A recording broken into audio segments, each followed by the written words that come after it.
चाहूंगी सर, आपकी लिस्ट में कितने स्टॉक्स हैं?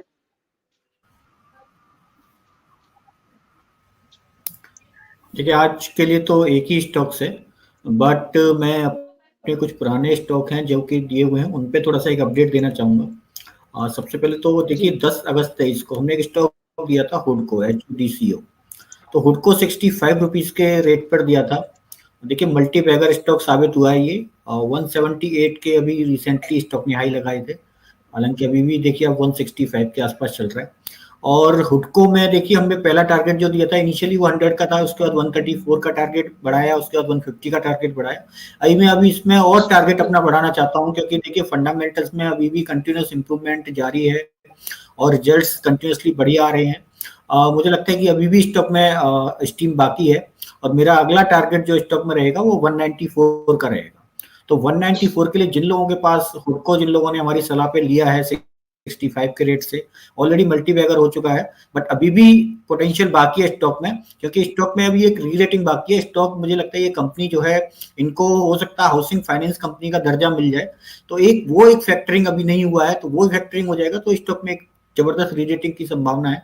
तो मुझे लगता है 194 का एक नया फ्रेश टारगेट स्टॉक में आना चाहिए। तो हुडको ये एक स्टॉक पे अपडेट है। उसके अलावा एक देखिए स्टॉक हमारा 4 नवंबर को हमने एक स्टॉक दिया था, EIH।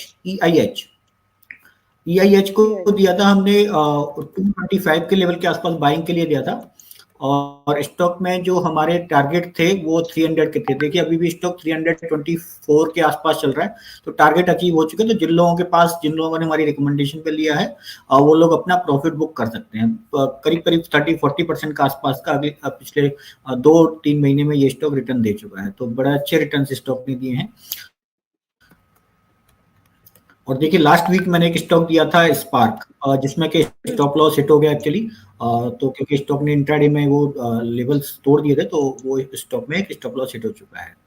आज का जो मेरा स्टॉक रहेगा, देखिए कंजन जी, गवर्नमेंट का फोकस, जैसे मैंने कहा था कि इंफ्रा पे बहुत जबरदस्त फोकस है।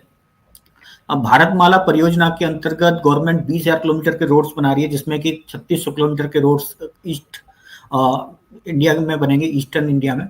इसके अलावा मुंबई अहमदाबाद बुलेट ट्रेन का कॉरिडोर है, जिसमें कि, और इसके अलावा हाई स्पीड रेल के प्रपोज बहुत सारे रूट्स हैं।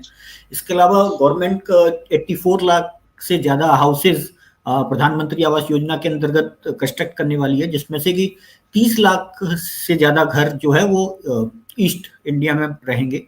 और इसके अलावा एयरपोर्ट अथॉरिटी ऑफ इंडिया का करीब करीब अगले 2-3 साल में जो प्लान है वो 98,000 करोड़ का कैपेक्स का प्लान है, अपने जितने भी एयरपोर्ट्स हैं उनके डेवलपमेंट, अपग्रेडेशन, मॉडर्नाइजेशन के लिए। तो देखिए जब इंफ्रा की बात होती है तो वहां पे बात होनी चाहिए सीमेंट की। तो देखिए हमारा आज का जो स्टॉक रहेगा वो रहेगा इन सबको चीजों को फैक्टर करते हुए, स्टॉक का नाम है NUVOCO, नुवोको विस्टास। जी। तो देखिए नुवोको विस्टास की अगर बात करें तो नुवोको विस्टास बेसिकली ये कंपनी है जिसको कि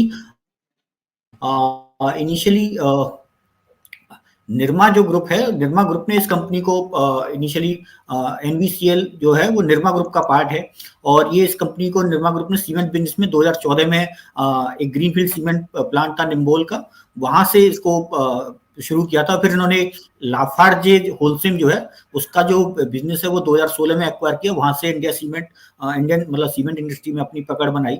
और इसके अलावा इन्होंने इमामी ग्रुप का एक नू विस्टा जो है उसको 2020 में एक्वायर किया, और फर्दर अपनी पोजीशन को स्ट्रेंथन किया। ईस्ट इंडिया की ये नुवोको विस्टा जो है फास्टेस्ट सीमेंट ग्रोइंग कंपनी है, ईस्टर्न पार्ट ऑफ इंडिया में ये लीडर है। इनकी जो कैपेसिटी है कंटिन्यूसली इंप्रूव हो रही है, और नए नए प्रोडक्ट्स ये कंपनी लॉन्च कर रही है RMX में और अपने क्लिंकर्स में। तो और इसके अलावा अगर बात करें तो देखिए कंपनी ने अभी बहुत अच्छे अपने कुछ कैपेसिटी एक्सपेंशन किया है। 1.2 मिलियन मेट्रिक टन का सीमेंट कैपेसिटी एक्सपेंशन किया है हरियाणा में। ये अब जो है कंपनी जो है नॉर्थ में और वेस्टर्न इंडिया में भी अपनी जो है प्रेजेंस को बढ़ा रही है, नई कैपेसिटी जो है इंक्रीज कर रही है। अब इनकी जो सीमेंट मिल कमीशन जो है ओवरऑल कैपेसिटी जो है वो 25 मिलियन मेट्रिक टन हो गई है। इसके अलावा रेलवे स्लाइडिंग सोनाडी और उड़ीसा में वहां पे कर रहे हैं। इसके अलावा आरएमएक्स का इन्होंने 5 पिछले 9 महीने में 5 आरएमएक्स के प्लांट जो हैं इन्होंने कमीशन किए हैं। तो इनके 56 प्लांट अक्रॉस इंडिया हो गए हैं और कंटिन्यूअसली जो अपनी कैपेसिटी बढ़ा रहे हैं। अब क्या हो रहा है कि ये कैपेसिटी तो बढ़ा रहे हैं, तो उसकी वजह से जो है इनके अगर हम मैं फाइनेंशियल्स पे अगर बात करूं तो देखिए फाइनेंशियल्स में भी कंटिन्यूअसली कंपनी के जो है अगर हम देखें पिछले 5 साल में सेल्स में जो है 12% की रेट सीएजीआर से ग्रोथ किया है और प्रॉफिट में 23% के सीएजीआर से ग्रोथ किया है। लेकिन अगर हम कंपनी के स्टॉक प्राइस को देखें तो पिछले 5 साल में निगेटिवली अंडर परफॉर्म किया है स्टॉक ने, तो कोई ग्रोथ नहीं आ रही। वो ग्रोथ क्यों नहीं आ रही है उसका भी एक रीजन मैं बताना चाहूंगा यहाँ पर कि ग्रोथ इसलिए नहीं आ रही है कि कंपनी क्योंकि कंटिन्यूसली अपनी जो कैपेसिटी है वो एडिशन करती है, तो जिनकी रिटर्न ऑन कैपिटल है और रिटर्न ऑन इक्विटी है वो इंप्रूव नहीं हो रही। रिटर्न ऑन कैपिटल अगर आप देखें तो केवल 4% के आसपास है, रिटर्न ऑन इक्विटी 6% के आसपास है, तो वो चीजें इंप्रूव नहीं हो रही। लेकिन मुझे लगता है कि अब धीरे धीरे इनका जो कैपिटलाइजेशन है वो कंटिन्यूसली मतलब इंप्रूव खत्म होने वाला है। तो मुझे लगता है इसके बाद अब धीरे धीरे क्योंकि इनका कैपेसिटी एडिशन ऑलरेडी हो जाएगा तो उसके बाद सिर्फ इनको रेवेन्यू इंक्रीज करना है और इनको प्रॉफिटेबिलिटी इंक्रीज होनी है। तो एडिशनल रेवेन्यू आएगा तो एडिशनल प्रॉफिटेबिलिटी आएगी, तो डेफिनेटली इनके रिटर्न ऑन इक्विटी में भी सुधार होगा और रिटर्न ऑन कैपिटल में भी सुधार होगा। तो इन सब चीजों को देखते हुए मैं लगता है कि ये स्टॉक बहुत ही अच्छे वैल्यूएशन पे अवेलेबल है। केवल 19 के पीई पे अवेलेबल है, जहां पे कि इंडस्ट्री का पीई 35 है और डेट टू इक्विटी बहुत 0.58 के आसपास है।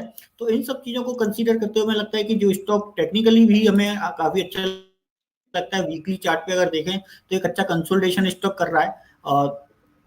अभी 350 के जैसे आसपास चल रहा है स्टॉक, मुझे लगता है करंट भाव पे खरीदना चाहिए। थोड़ा सा और गिरावट है 330 के आसपास, तो वहां पे फर्दर एडिशन करने चाहिए। और स्टॉक में जो हमारे जो टारगेट्स रहेंगे, जो फर्स्ट टारगेट रहेगा और छोटा टारगेट रहेगा भी 400 का, दूसरा टारगेट रहेगा 445 का। तो अभी इनिशियल टारगेट है ये 3 से 6 महीने के लिए केवल। अब बाकी मुझे लगता है कि जिस तरीके से एक बड़ा बेस ये टेक्निकल चार्ट पे भी बना रहा है और धीरे धीरे इसकी परफॉर्मेंस इंप्रूव आएगा तो काफी बड़े टारगेट्स भी आने वाले टाइम में देखने को मिल सकते हैं। बट अभी मेरे इनिशियल टारगेट जो रहेंगे, पहला टारगेट 400 का, दूसरा टारगेट 445 का रहेगा। जी, ठीक है।